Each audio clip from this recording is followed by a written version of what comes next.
د اگست 12 نیټه ده خو په دې ورځ د خیبر پښتونخوا د 400 ضلعې د بابړې په کلي کې په کال 1948 کې د حکومت لخوا د ځوانانو په شمول په سلګونو ځوانان بوډاګان او ماشومان په ډزو وژل شوي وو.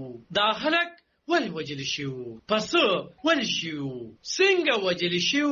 تاریخ دا پیښې ولې ضبط نکړي او د دې واقعي حقیقت ولې را برسېره نکړي شو؟ نو دا ټول هغه سوالونه دي چې په دې به موږ خبره کوو.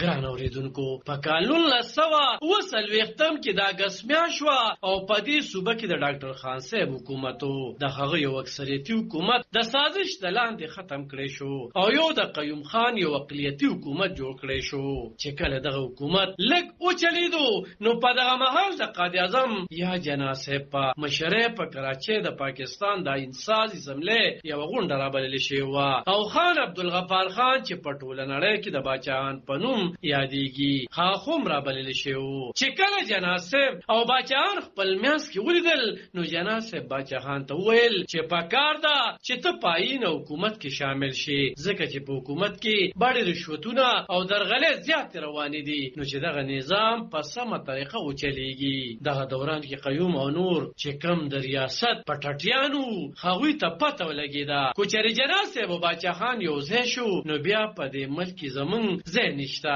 ځکه چې هغوی خو اصولي خلک وو. نو قیوم خان د قائد اعظم د راتلو د مخنیوي دپاره بیا یو بل سازش وکړو. قیوم د قائد اعظم د راتلو نه وړاندې د روزنامه سلا ایډیټر سید عطاالله شاه ته د ټوپکمارو په لاس یو چټ ولېږه. په هغه چټ کې لیکل شوي وو چې دا بیان د باچاهان د قوله وچلوه. په بیان کې دا لیکلي وو چې پاکستان خو د شګو یو ډېرې دی او کلته مو ورکړه نو ریزه ریزه به شي.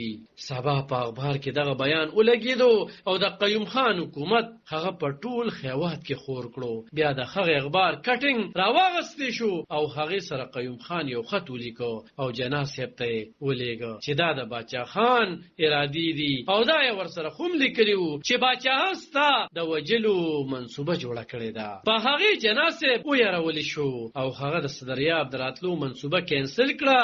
ګوکو دغې نه وړاندې د جناح صاحب په راتلو دغه سورپوشیانو لارې کوڅې ناوې کړې وې خو قائد اعظم صدریاب ته د راتلو په ځای ګورنر خوس پېښور ته راغی. هلته ورته باچاهان ولاړو نو جناح صاحب ورته هغه خپل خبر وښایو. نو چې کله باچاهان هلته ورله باچاهان لاړو نو جناح صاحب ورته هغه خپل خبر وښایو. نو چې کله باچاهان خبر وکتو نو هغه د دغې خبر تردید وکړو چې دا ما نه دي ویلې او نه ستا د ریاست اخبارونه زما خبرې چاپ کوي. یقینا چې دا خبره دروغ ځکه وه چې کله پکې عدالتي انکوایري جوړه شوه نو په هغې کې د روزنامه سلا ایډیټر عطاالله شاه راوغوښتی شو او هغه هم ویل چې دا خبر په ما په زور لګولی شوی او دا باچاهان نه دی ویلې. نو دغه د ملاقات دوران کې جناح صاحب باچاهان ته په مسلم لیگ کې د شمولیت دعوت ورکړو. نو هغه ورته وویل چې دا به زه خپلې صوبایي جرګې سره مشوره وکړم.